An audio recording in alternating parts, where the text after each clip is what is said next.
They say that eerie feeling never really goes away. It doesn't matter how many times they're called to these places.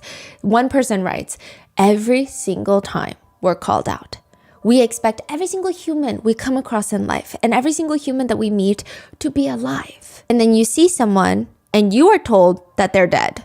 All your brain does is process, oh, this person is no longer moving. And it's weird because logically you know they're dead because why else would you be here? But you also expect them to pop up or start moving after a while or start talking to you, but they don't because they're dead. One person gives some advice on how to deal with it. My first death scene, I went to sleep and I could still see their eyes. I had to take pictures of their eyes. I just had to remind myself, it's a job, it needs to be done. You just have to make sure you leave all of the emotions at work. Do not bring it home with you. That is the job of a crime scene investigator. They have to be there to meticulously log every single detail and evidence, just taking pictures from every single angle, every feasible possible direction. Sometimes, even though the purpose is taking pictures of the evidence, there is so much thought that goes behind every single picture entered. In really gruesome cases, taking pictures of the extent of the gruesomeness, of the brutality is very important. You need a ton of pictures though, without all the quote unquote gore. Because they say if it's too gory, the defense attorney may successfully object to admitting a good chunk of the evidence pictures for the jury. So you need some that are probably going to make it to the jury, and then you need some that show the brutality, and then you need some that do a little bit of both. How does that even work? I guess if it's just too graphic, they could try to not show the jury. One person writes, it's a very tough job. Everyone that I know that's done the job ends up pensioned off with PTSD. I mean, constantly documenting the tragedy and the worst of humanity eventually takes its toll. Just seeing the images is quite different from actually being at the crime scene where the trauma and the grief and the violence is not quite so abstract anymore. With one confirming, since I've been in this field, we've lost on average 1% every 18 months due to mental health. And what I mean by lost is not just a regular job turnover. Like they went and got a new job somewhere else that pays better. I mean, these people are totally unable to work at all in any field. They're gone and they're medicated. The photos typically come in at least 3 sets. Wide-angle shots to show the jury typically the whole crime scene. Then mid-range shots to show a few pieces of evidence and in relation to each other and the whole scene. So if there's a knife next to a chair, you gotta figure out how to show the exact distance in a photo without letting the angle get distorted. Then you got the close-up shots of specific pieces of evidence. March 26th in Texas. Officers arrive, and the first thing that they will later take pictures of is that little green door to the apartment. They take a picture. This is the door to the unit. Unit 1707 swings open, and the 2 officers are standing at the little threshold. The maintenance worker that just handed them the key to this person's unit is standing behind them. He probably can't see what's inside. I don't know if he even wants to see. He's just kind of standing there. The first thing the officers see, though, is on the ground, there's a very large stain. It's a trail of blood on the carpet.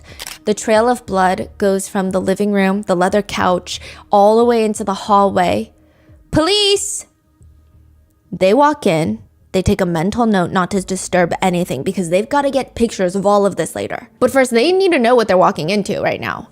They follow the blood and it leads them all the way from the living room down the hallway to the right. And there's family photos throughout the entire apartment.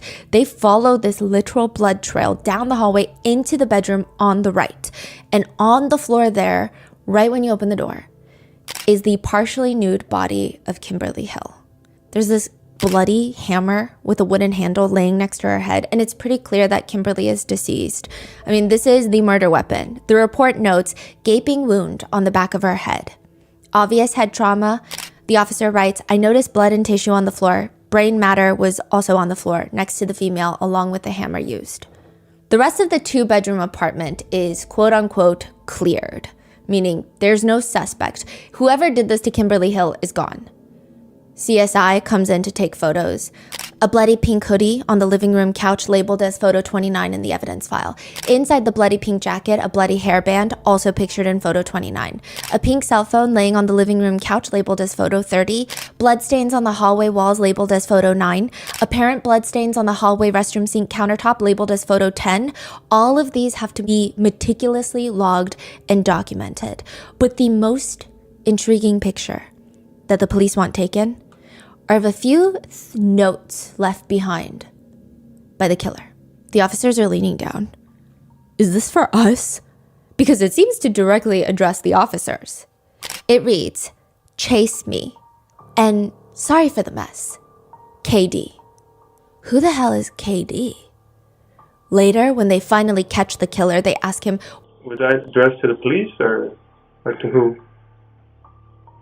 I was in a very playful mood at the time. But that's not the main note. The main note that the police are really alarmed by is left right at the entrance of the apartment. It's actually the first thing that you see when you walk in. The killer left it on top of the blood trail. So whoever comes in is going to read this note immediately. And it reads, "Don't lose your head.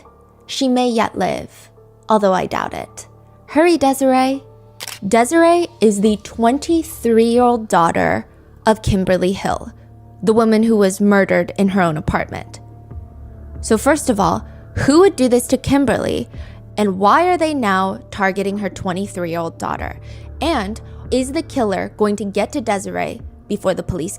We would like to thank today's sponsors who have made it possible for Rotten Mango to support the Joyful Heart Foundation. They are working to transform society's response to SADV, CA, and support survivors' healing with resources like education, advocacy, and policy change. This episode's partnerships have also made it possible to support Rotten Mango's growing team, and we'd also like to thank you guys for your continued support. As always, full show notes are available at rottenmangopodcast.com. Today's case is probably one of the more gruesome cases I've covered in recent. There's mentions of SA, necrophilia, animal abuse. If you are sensitive to these themes, please take care of yourself, and we will see you in the next one. So with that being said, let's get into it. On the very long list of things that married couples maybe want to do on their off day together, this is probably the last thing on a 3-page list of bullet points. If a list exists, at the very bottom, it would read, "The unexpected guest." This is the last thing married couples want to deal with. Timothy and Luanda are having their morning coffee in their hands. The doorbell rings. Luanda can kind of see out the window, and she sees the figure of like a man. Who is it? We don't know. And he waved to me like this. He said, "Come closer." And I said, "Yes." And then that's when my husband come around the corner. Timothy rests his little hot mug down, and he walks up to the small front door, swings it open. It's 10 a.m. on a Thursday. Like, you better not be soliciting for some insurance right now. "How can we help you?" Timothy is scanning the stranger up and down. He's quite short. He's scrawny. He looks very slender. He's got peach fuzz mustache, thin wireframe glasses sitting on top of his nose. I know it's not good to stereotype people, but he looks like a coder. He looks like he codes at night and is an engineer that works for Meta. He looks mostly harmless, if not cautiously friendly. But that's what you say about off days. You can't really plan for these surprises, because 5 minutes after that knock on that door, the three of them are now awkwardly standing there. Luanda, Timothy, and this stranger at their door. Their backs are tense. They're just kind of standing awkwardly. If a drone were to pass over this tiny single family home in Texas, you might think these people are aliens trying to blend in as humans. The three of them standing in front of the front door, not really talking, not really doing anything, just kind of staring. It looks like they're frozen. If the front door is open and the couple have a clock, you would hear it ticking from outside. The coffee's probably cold by this point. The two, Luanda and Timothy, are taking turns clearing their throat. The husband, Timothy, does try to take some initiative in this situation. He asks a few questions to the stranger, but all the answers are coming back very vague. I mean, perhaps some questions are better left for professionals. Maybe he should switch directions. "Would you like something to drink?" The stranger looks them in the eye, contemplates for a moment, and states, "I'm scared of you. You're being too nice to me. I've never had anyone be nice to me like that." And then he just stares at them. Well, okay. I mean, there's not really many articulate things you can say back to that. Wait, they're standing and that's all is That's being it. said? Yeah. Okay. I mean, it's very strange. They just watched the stranger then stare off onto the quiet residential road, just waiting to get picked up. He kept turning his head looking toward the road, not actually eye contact with us. Luanda steps aside to call the stranger's ride once more because what on earth is taking them so long? The tension, the awkwardness, she can't even take it anymore. And then finally she sees the very first car pull up, then the second, and at 10 a.m. on a Thursday morning, the cars pull up to pick up this stranger, thank God. And even the stranger looks excited to be leaving. He's got both of his arms in the air, and people start running out of the cars, tackling him to the ground. Those people from the cars also look excited, but in a very different way from Luanda and Timothy and even the stranger. They pull his arms behind his back. You are under arrest for murder. When the cars rush off, Timothy and Luanda likely just sit on the couch in silence because what the hell just happened? A stranger shows up a random morning to ask to use the phone to call 911 to turn himself in because he just committed murder. And then they likely realize he never did tell us his name or who he was. Did he? Wait, they heard the phone call? He told them straight up, "Hi, can I use your phone to call 911? I just murdered someone." Then they stood there awkwardly. Luanda moved aside to call 911 again and was like, "Are you guys here yet?" So they were really, really, really scared. Yes. How old are they? They're a middle-aged couple, 50s. Asked me if I'd call 911. He had just murdered somebody. So I told my wife to call 911. 911, location emergency. And she wanted me to call 911 because he said he just murdered someone. Okay, and he's there right now? Yes, ma'am, I'm sure. And he said he murdered someone? Yes. I made sure and call 911 again because they were taking too long. All he told them was that he killed someone. Do you remember why he said he killed that person? And I said, why did you do it? And he just kept telling me lots of reasons. He wouldn't ever tell me why. 23-year-old Desiree is brought into the interrogation room with the two officers. One of them is very bald, by the way. A lot of people have commented that the center of his head, where he's bald, is very bald to the point where the fluorescent lights do, in fact, kind of sparkle off the top of his head. But that's neither here nor there. I point that out because he appears to not be a netizen favorite. They sit Desiree down on one of the chairs. Because remember, there's a note left for her. She's wearing jeans, a red tank top. She looks like she's getting ready to go on a run or run some errands, but she just got pulled here instead. Initially, when the two investigators sit her down, it's kind of hard to say exactly how they're treating her. It feels like she's being treated as a suspect in this case, just judging by the way that they're talking to her. She sits down, her boyfriend is standing out of frame of the camera, and the officers break the news that her mother, Kimberly Hill, has been murdered. And Desiree slams her hand on the table and she's screaming, "Fuck." She gets up and she's hyperventilating, trying to calm herself down so she can sit back down and talk to the investigators.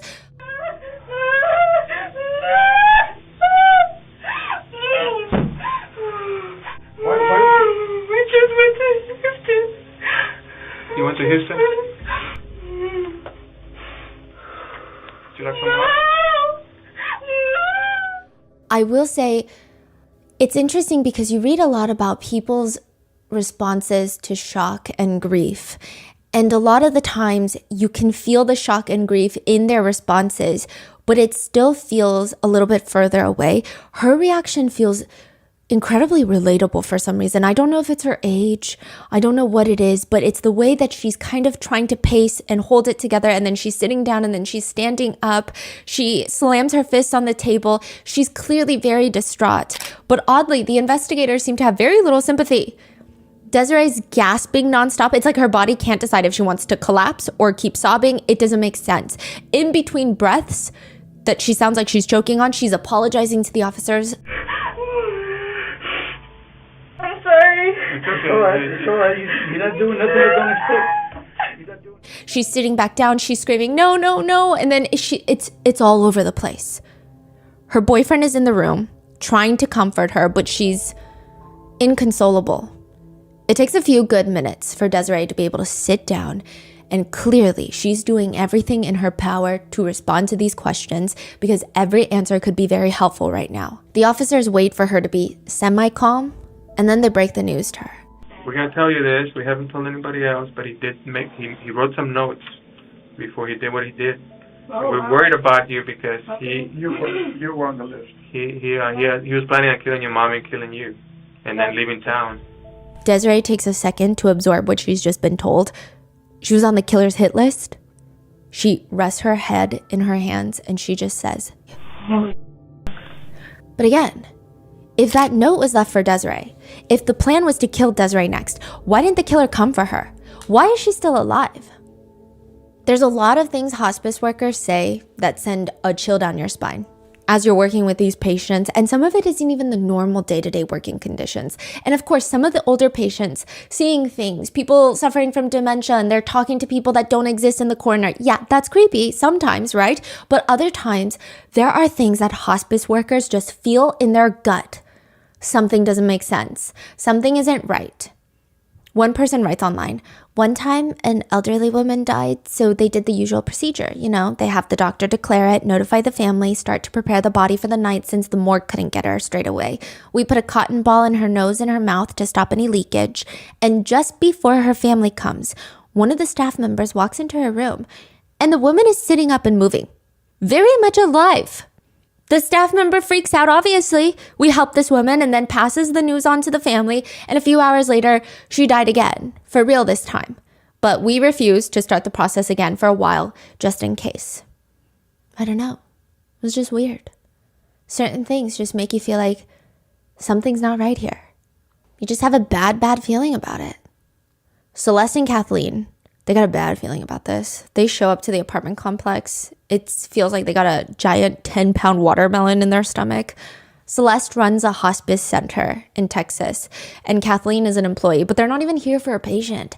They're here for the coworker, Kimberly Hill.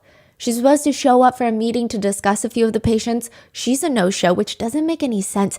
If anybody is on time, it's Kimberly Hill. She served in the Marines for a decade.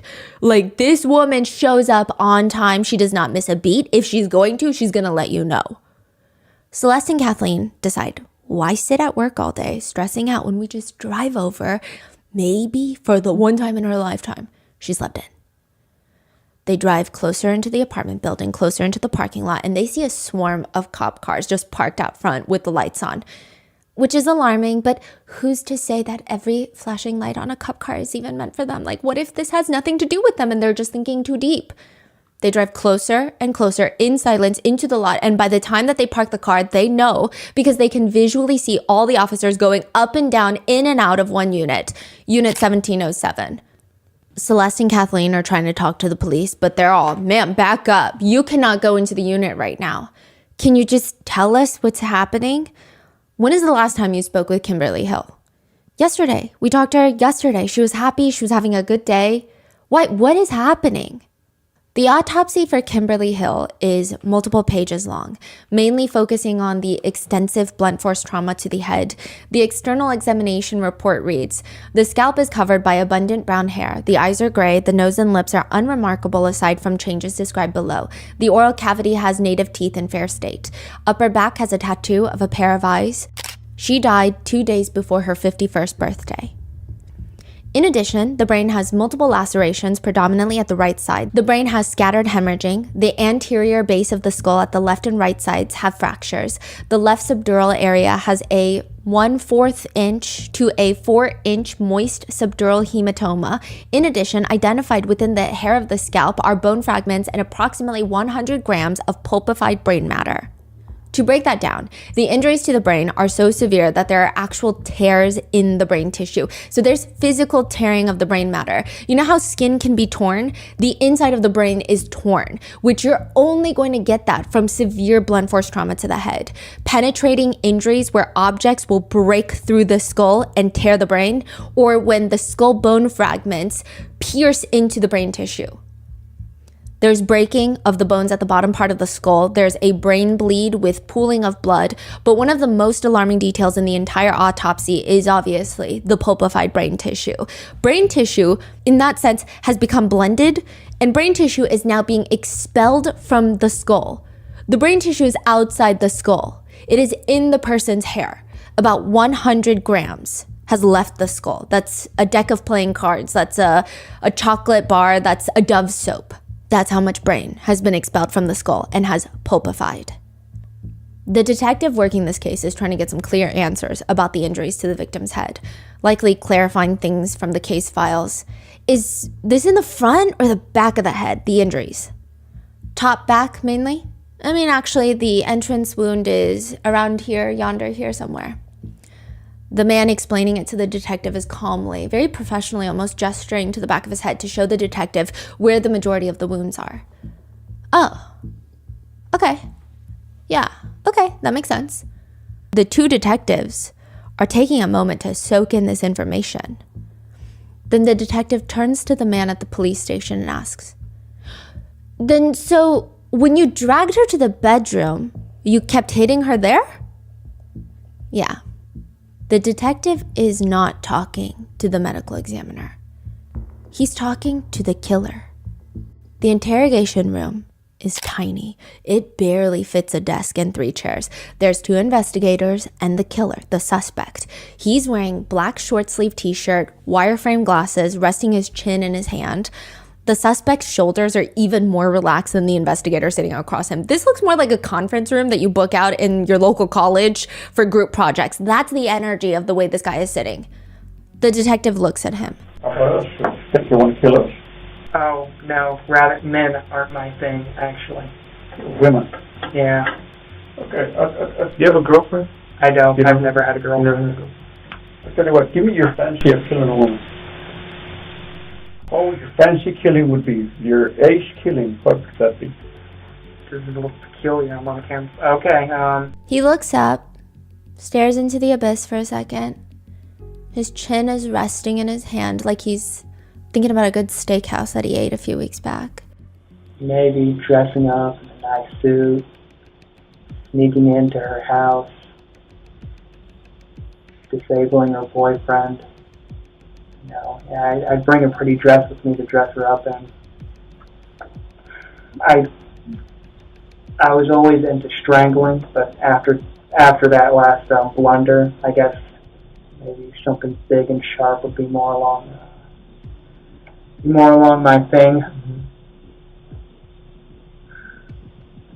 Then I could, I don't know, probably decapitate her, as I prefer my women dead. I'd dress her up, I'd stitch her up, kind of try to work the head back on, perhaps. And then I'd go to town, and it would be a night to remember. Mm-hmm. And then I'd kind of just burn everything and run for the hills. First of all, why did the police ask that question? I think everything about this confessional with this suspect so far indicates a serial killer in the making. So maybe that's why they asked. I will say the interrogators for this case are not widely liked. I think a lot of people think, good thing the killer confessed because they were not going to solve this case. A few things that are psychologically intriguing aspects to his perfect crime. The first being that his perfect fantasy involves being nicely dressed in a suit. And he would bring a dress for his victim. Psychologists say the fact that his fantasy includes him dressing up in formal attire, specifically a suit, which in men usually serves as a symbol of status, professionalism, it carries some level of power. Then the fantasy of dressing up the female victim is additionally telling. They say the victim is treated as an object to be manipulated. Changing a victim's clothing is actually a form of asserting control over their body and their identity. The fact that he is dressed in a suit, the fact that he wants to dress the victim, that suggests almost a ceremonial aspect to the fantasy as well. And interestingly, in the fantasy, he mentions he's going to target a house with a couple rather than a woman that lives alone. And the first thing he's going to do is disable the boyfriend, which means the offender may desire to demonstrate dominance over other men, potentially enhancing feelings of power. So he's not talking about Desiree. No, he's not talking about Kimberly. He's not talking about Desiree. This is his perfect murder. The perfect, like he would get the most satisfaction out of. The ultimate fantasy for him. There's actually quite a bit the investigators have to go off of on this case. The killer even left a few notes for them. The two from the beginning of this case, one taunting the police, the other taunting Desiree. But a third is about the killer himself. He writes at the very top, life resignation notice, underlined. I had a change of heart. I said I was going to do it, and so now I'm going to stick by my word. I am a man after all, albeit a hilarious one. Too much damn work, so many obligations. Seriously, people. But most of all, me. By the way, I've always fantasized about murdering and R-wording you two. It's kind of funny how you never really know someone, not even your own son or brother. Sorry for the bathroom mess, Mother. Good luck recovering from the shock, you two. Sincerely, or not, Kevin Jazrael Davis. Kevin Jazrael Davis is Kimberly Hill's biological son and Desiree's half-brother. And who is this letter addressed to? He's talking to the mom and the sister, right? Yes. But he just killed the mom. Yes. Or was this like meant for her to see before her? Yes. He thought about self-exiting. He wrote this letter, and then he changed his mind and killed his mom instead. The bottom of the letter, there's a little notation. P.S. I killed that stupid gray cat because I was bored one day. Sorry. Now, 10th grader, 18-year-old Kevin Davis is sitting in that interrogation room. Less than 10 minutes after reading Kevin his rights, Kevin is calm. One hand is resting on the armrest. The other is casually placed under his chin. Sometimes he itches his chin. Sometimes he gestures to talk. It doesn't appear like he's nervous. He's just chatting, answering all the questions. Is she your natural biological mother? Yeah, actually, she is my natural mother. But I take after my father. He later goes on to explain, but he's not really in the picture. He's an idiot. He's an idiot. He looks at both the interrogators. I'd always loved my mother, I guess in the wrong sort of way, but a kind of love, I guess. Maybe some rage. Maybe just a little. He mentions to the two detectives in the room very casually. Oh yeah, I lost my virginity to a corpse. What did he just say? He says the whole night starts because he asked his mom for permission. Permission for what? To die. Very beginning, I asked my mother for permission to die, or rather kind of commit the sort of beating around the bush sort of thing. Because, well, that doesn't really matter why I wanted to kill myself. Sure does. I'm bored with life. I don't like life. I don't like people. I don't like living it, basically. There's really anything depressing about it. It just is what it is. And so she said, basically, I'm a grown man, and what I do, I can't really stop me. She was distraught over it, of course. I mean, of course. Yeah, she said she'd cope with it. I mean, if you kill him, that's kind of why she wanted me to go away, why she called my sister to come pick me up, and that's kind of why I just left. Not necessarily, I just knew it was time to act now or never. I mulled it over, and then on a whim, actually, I turned it over, wrote a plan to kill both my mother and my sister, quite frankly, because that's always been a thing of mine. I'm a bit of a pervert. Is it like a fantasy thing? It is, actually. So, that didn't happen. The best laid plans never work out, apparently, or at least the one scribbled on a piece of paper. So how did he do it? Kevin starts calmly telling his version of events. Kimberly Hill, his mom, is sitting on the couch watching TV. Kevin approaches her from behind. He says, I tried to strangle her with a cord ripped from my video game console controller. That didn't work out too well. She started screaming, and so I went to her room, opened a drawer at the very bottom to the right. I pulled out a hammer. I went back in the living room, and, well, you kind of get the gist from there. And, she was out pretty quickly. Kind of tried to play dead at first, but then I finished it. How many times did you hit her with the hammer in the living room? at least 20, but then she was still alive. I dragged her into the room, as you probably clearly saw. He uses his hands to narrate. He sounds like an older Southern lady that's a little bit disgruntled at an establishment because they forgot to give her ice water. A little bit of disdain, but it's not vicious, just very casual. This is probably the second least entertaining part of his day. And then what did you do after that? Then I had sex with her corpse. You did? Okay. Did you cut her? I did, actually. Have you ever done that before, like had sex with her?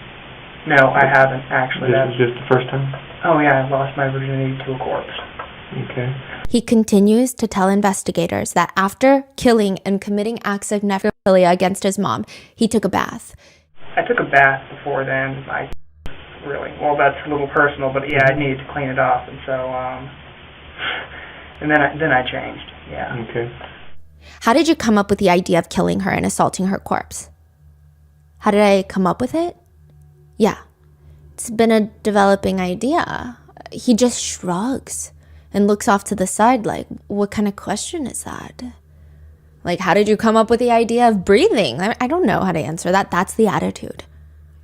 Kevin says he's always been fascinated by death. Well, despite how I ended her life, I'm kind of more fascinated by the more artistic ways of murder, the meticulous manner, the way they cut them open, just slice them to pieces with, such care, such love. And if you ever see a cow standing off to the side of the road, staring intensely at you for prolonged periods of time, just not moving, frozen, it feels like they're trying to remember you from a past life, the cow is staring into the depths of your soul, it's not a weird cow. It might just be mad cow disease. It's a neurological disease, and if you walk closer, you might even hear the cow grinding their teeth. Mad cow disease has a 100% mortality rate. It's terrifying. There's about 233 people that contracted a variant of mad cow disease from eating infected cows. And there is a similar one that only affects humans, and it doesn't start with cows. It's called Kuru. Mad cow disease and Kuru are both prion diseases. Prion is a misfolded protein, and it just acts like a molecular zombie. And they get other proteins to get misfolded, and then they clump together, and then those clumps of misfolded proteins create microscopic holes in the brain, and it quite literally turns the brain into a sponge, like a Swiss cheese sponge. And it can happen so slow. Sometimes symptoms can take 50 years to show. And when you feel it, there is no stopping it. The fatality rate is 100%. Kuru is the so-called human version of mad cow disease. And at first you think, what is wrong with this person? Are they just having a good time? Because they have these pathological bursts of laughter. And it's so confusing because you're like, why are you laughing? Nothing is funny. I'm so confused. But then you maybe go with it because maybe they're thinking about something funny, but they're not. Some people call Kuru the laughing sickness. And then the shakes start, the unsteadiness, the entire body is vibrating while you walk. Additionally, the toes remain forever curled. The feet feel too painful to take too many steps. The term Kuru means to shake or tremble. And as your body is shaking, there are holes being made inside of your brain. And death is not quick. Sometimes it takes 3, sometimes it takes 23 months. How does a person contract Kuru? Yeah. Let's say you eat a human brain. Kevin is staring at the officers in the interrogation room, and something is not adding up. The officers need to figure out, is this murder or is this capital murder? So in the state of Texas, if he kills his mother and then commits acts of necrophilia, it's regular murder. If he R-words his mother and then kills her, it's capital murder, because capital murder needs aggravating circumstances. So it's actually kind of sick and twisted because you would think that both are capital murder, but it's not. So they're trying to ask these clarifying questions. So she's dead by the time that he drags her into the bedroom to assault her corpse. Is that the story? Kevin is explaining that he attempted to strangle her, then got the hammer, and then dragged her to the bedroom and then assaulted her. He says that his mom tried to act dead, but he knew that she was still alive because she was making noises. Quote, she was still snoring like a baby. Which, side note, some context, I feel like unfortunately this comes up every now and then in these cases. When people suffer from severe blunt force trauma, they may sound like they're snoring at times. It's a very specific type of breathing that almost indicates that they're actively in the dying process. If it sounds like someone is snoring after blunt force trauma to the head, death is likely imminent without immediate intervention. The condition generally takes 2 breaths to several hours to progress into just ultimately no more breathing. So that's why this will happen a lot more with children. When parents kill their own children, they'll think that the child is sleeping because of the snoring noises, and then they'll die. It's not snoring. Kevin says he decides at that point to take a knife, a steak knife from the kitchen, and stir her brains with it. That is the words to use. Oh, that knife. Actually, I used that to stir her brains up a little, but then that didn't really work out, so I just kind of decided to delve on it, and I kind of warmed my hands into her brains to kind of just cut it. She was still snoring. Okay. So she was still alive? She was still alive. And you went in there and you kind of grabbed those brains? Yeah, finished it. Like he stick the knife through the wound in her skull to stir her brains. And that's why the part is pulverized, pulpified, yeah. And then so when you dragged her to the living room, to the bedroom, you kept on hitting her there? Yeah, I kind of went. That's where that's when you reached in and grabbed her brain? Yeah, I kicked at it a bit. Then I just that was kind of silly, but then I just decided to reach in and kind of just do it. Later, a psychiatrist from Kevin's prison will testify to the jury that, quote, he used the hammer to kill his mother, and of course the skull split open. He wanted to make certain that she was dead. He stuck his hand in the skull and mixed up the brains, and then I think he told me he got a knife and mixed them up as well. Then he said it felt like pudding, like putty, the texture, the consistency of the brain tissue. He said that he also tasted the brain. Near the end of the interrogation, the officers asked Kevin, after the murder, after the necrophilia, quote, so you were covered in blood? Oh yeah, I was covered in blood. My glasses, everything was a mess. Do you feel bad for what you've done to your mother? In a way, yes, but I wouldn't take back what I did. It's strange, really. I did love her. In a way. Can she be mean to me? Oh, no, she's been the best mother. Okay, so nothing that she did? Oh, absolutely nothing, no. If I was to ask you, what did she do to deserve this, what would you answer? Absolutely nothing. I'm a cruel, disgusting person. Yeah. The only reason that he didn't go after his sister, like his original plan, is because, well, I decided against it because, well, I'd had my fill of killing. I didn't. Seemed a little much. Mm-hmm. A little too excessive, yeah. But he did leave that taunting note to her, which they ask him about, and he starts touching his ear a little bit, like he's talking about a distant family member that's got some problems. My sister, she's a good girl, rather sensitive. I knew she would lose her head if she kind of saw that. But then you wrote that note. You knew your mom was already dead. Oh yeah, I knew it. Were you just messing with Desiree that she might still be alive? And my sick sense of humor, okay. I was pretty well off my rocker by then. Do you consider yourself mentally disturbed or crazy? Do you consider yourself any of those things, or you think you're just okay? Like you just have some bad thoughts? I'm not mentally disturbed. I'm sane. I know exactly what I did. I know that it's wrong in the traditional sense of wrong. Now I feel vaguely kind of like I'm done. Mm-hmm. So you still feel like you're done with your mom? You still feel like you want to keep on killing to keep on the other fantasies, or how do you feel? Kevin takes a moment. He sighs.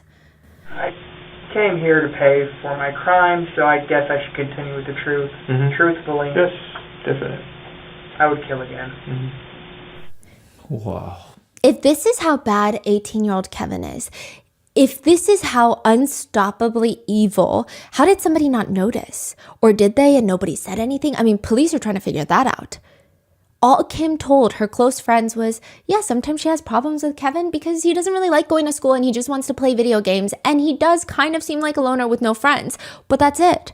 The detectives ask around. They all say the same thing. Some of them even say, I thought he was a good kid. In the interrogation room, they ask Kevin, how do you do in school? Pretty mediocre. I never really could muster, but didn't even really care. I mean, I guess I excelled in English for all that was worth. Okay. How about sports? No, I don't like sports. Desiree says while Kevin has never been violent or abusive to anybody, he just seemed like he had some social issues. She says he was kind of born different. He had severe ADHD. He doesn't really have any friends. His dad is no good, but he was never physically abusive or anything like that. He would pop off at the mouth and tell my mom crazy stuff like, "Fuck you, you fat bitch," like stuff like that. And she would just let it eat her alive. Desiree was on the phone with her mom the night of the murder. She says, my mom told me that they got into a fight and Kevin was just being disrespectful and just saying some really hurtful things. She told me she would call me when she felt stronger. Do you know what the fight was about? It was something as simple as like this commercial came on for like eHarmony or some dating site or something, and he just out of the blue said, "Yeah, Mom, you gave up on love," and she said, "No, Kevin, I didn't give up on love, but even if I wanted to find love and I couldn't and have anybody over because you're here." And I mean, that's my mom. Really, she loves this kid. You know, she was just. It's not like they had a horrible like relationship. He just. Mm-hmm. He really. I can't think right now. She just bought him a $100 jacket and she knew he would just throw it on the floor just because she thought he liked it. She cares about him. My mom told me last night that he screamed, "I wanted to say this for such a long time, but I don't give a fuck about you or my sister if you guys died." It's crazy. You know, this kid is spoiled to death in there. She was just really upset and I was trying to calm her down. So the cop did tell her that it was the brother. Yeah.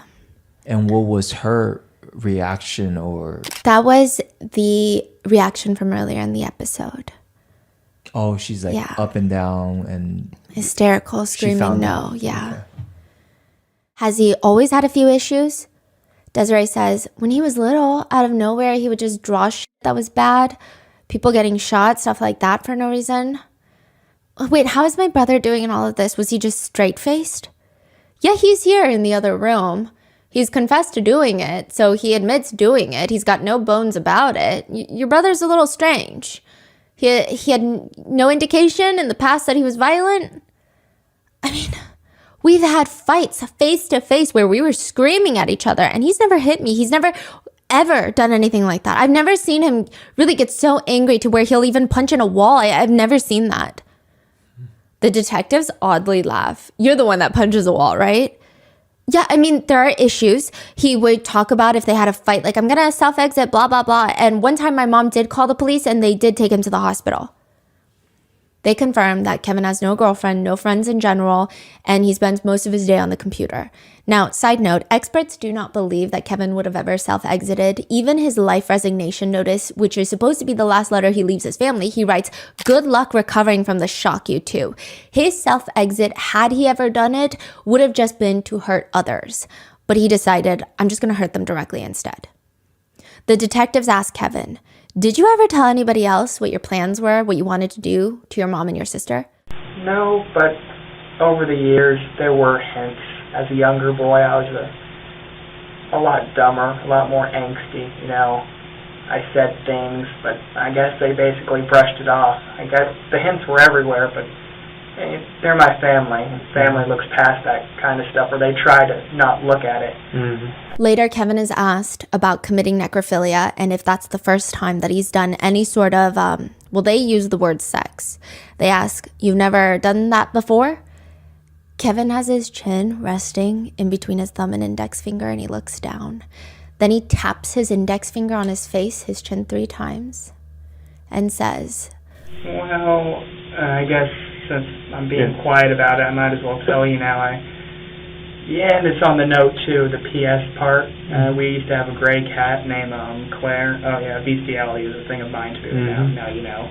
And so I strangled it, I drowned it, and then I cut it open, and you know the rest. Kind of get the rest. You had sex with the cat, with the dead cat. Yeah, ripped it open, stuck it in there. Yeah. To the cat? To the cat. Corpse? Yeah. Have you ever done anything with a live person? No. So that's your thing. Having intimate relations with live people don't turn you on. It's the dead part. Dead person, dead animal. That's what turns you on? I don't necessarily mind. I don't have standards or morals. Body's a body, and in the end, it's a piece of meat. I guess it's harsh to say, but... Near the end of the interrogation, Kevin is asked, Anything else you want to add about what happened that's important that we should know? Not really, unless you're interested in other colorful details. What? Like, yeah. What? So a lot of people are confused why Kevin turned himself in. The plan was to kill his mom and then go kill his sister. He decides not to kill his sister. He said he thought it was a little much, a little excessive. However, a lot of people think it's because she probably was living with her boyfriend and he decided it wouldn't end up happening. Like he would be overpowered by the boyfriend. And that seems to be a part of his fantasy, is to disable the boyfriend. And if that doesn't work, it would be the opposite of his fantasy. So then he says he got on his bike. He rode all night long. So he's biking. The murder takes place at 8 p.m. and then all night he's biking. 10 in the morning on Thursday, he shows up to a random person's house and he decides, I'm not going to do it anymore. Like, I'm not going to go on the run. There's no point. I think that he genuinely knew that his odds on the run, because he didn't have a plan, were not good. So after the murder, he wrote those multiple notes. Yes. One is for the cops. Yes. One is for the That's sister. right, yeah. And he left it at the front door. Yes, because he thought the sister was going to come over. I don't think that he thought that the people at work would call in a wellness check. Oh, so that's how the police came before the work people came. Yes. It was a wellness check. Yes. Turns into a... Yes. And then simultaneously, he's at a random person's house in the town over asking to call 911 because he killed someone. And that triggers more police to show up to check on Kimberly. Oh, okay. He's very calm throughout the entire part where he shows up to Timothy's house and his wife's house. He even says about that night bike riding. You know, I kind of zigzagged around like an idiot. I had no idea where I was going to go. I mean, it was a little leisurely because, I mean, after you murder someone, after you cross that kind of line, you don't really think about what you're going to do next. And then they call 911. Timothy and Luanda, and they're remarkably calm. 911, location emergency. Yes, ma'am. Someone just knocked on my door. He's here at my door right now, and he wanted me to call 911 because he said he just murdered someone. Okay, and he's there right now? Yes, ma'am. I'm scared. And he said he murdered someone? Yes. Okay, is there any way that maybe I can speak to him? Would you like to talk to 911 on the phone? Hello? What's going on, sir? So, as I said, I murdered someone, actually. You said that you killed her? What happened? Well, I killed her. I guess it'll come out in court. What I'm saying is, did you shoot her? Did you stab her? Or I bludgeoned her with a hammer. Okay, sir, we're going to get somebody over there. Okay? Okay, bye. He tells Timothy and Luanda that he's been walking the train tracks all night crying before he decided to turn himself in. Luanda said she was very scared, don't get her wrong, but she was also kind of confused on whether she believed it or not. She says, in a way I did, but in a way I didn't. I thought maybe he might have been on medication or something, you know, because he was just too calm and just, you know, nonchalant about everything. It's like she thought maybe he's on drugs and thought he did that, but not really. Yeah. As to why Kevin answered Luanda and Timothy's questions, like, why'd you kill someone? He says lots of reasons. He explains, I was using their phone, so I thought I might as well tell them when they asked me questions. I mean, they had questions, and I'm using their phone. Timothy was supposed to be at work that day, but called off, which a lot of people think if Timothy had not been at that house, he might have committed murder again. It seems like he is scared of physical confrontation of other men. He's a bit scrawnier. He likes to, I guess, take advantage of people that might be vulnerable to him, whether that be his mom because his mom loves him, or whether that be a woman that is smaller in stature. But people suspect without Timothy, he might have tried to kill Luanda, but didn't have the courage to overpower him. When investigators asked Kevin how long he's felt like this, he said, It's around my preteens, actually. Yeah. You ever seek any kind of medical attention, psychological? And you feel like you can cope with that? Nope, I never really seeked help, actually. I just accepted it as a part of me. I wasn't really ashamed of it. It just was what it was. According to forensic analysis of his computer, there are computer files, image, video files, web searches for R-wording, torture, and corpse-related sexual fantasies. And as for Kim, a lot of netizens are distraught knowing that everyone, Kevin, Desiree, both say that she was a good mom. She did nothing wrong. She did not deserve this. But he still killed her in a way that, because I think, not saying that any parent who is killed by their child deserves it in any sense of the word, but I think a lot of people are comparing this to serial killer cases. Jeffrey Dahmer, Ed Kemper, a lot of people that might have complicated, well, Jeffrey Dahmer not as much, but Ed Kemper had a seriously complicated relationship with his mom.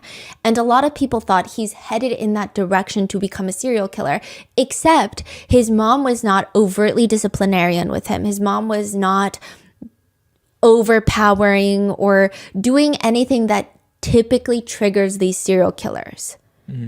Again, if she was, it's still not her fault. It's just, it doesn't make sense to a lot of netizens. Yeah. So exactly like what is going on with him, right? And unfortunately, there's not a lot of information on Kimberly. We just know that she served in the Marines for 10 years and she was working in hospice, and a lot of her patients' family members adore her.